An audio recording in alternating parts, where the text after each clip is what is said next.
when private equity starts getting involved in medical care, it can kind of create a bit of an ethical tension because where are their interests really?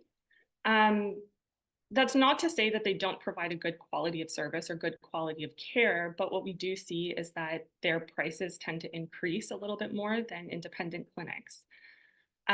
This could be a result of many things. A lot of clinics who are owned privately do have access to specialists and really interesting treatment options that you may not find at an independent clinic. So there are definitely reasons for it, but it's kind of a twofold problem because what also happens is because private equity has financial backing, they can purchase clinics at a much, much higher price than an independent owner would want to or could.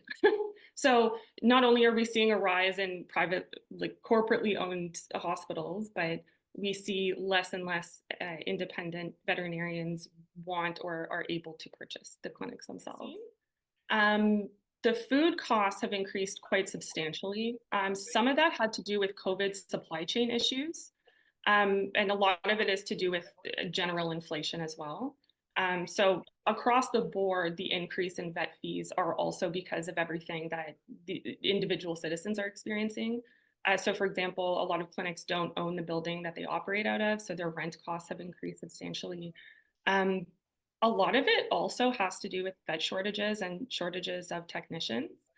Um, we're because of the pet boom of 2020 and because most millennials are no longer having children, they're getting pets. What happens is that there's just not enough people coming out of the schools to kind of withstand the load of patients that we're seeing.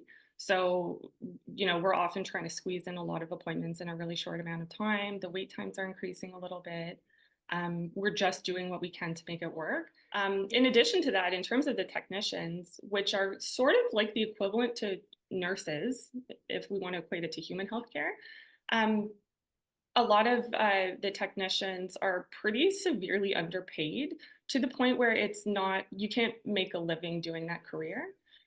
So a lot of the time what happens is you start out when you're young because you love animals and you want to help, but ultimately it's just not a sustainable career.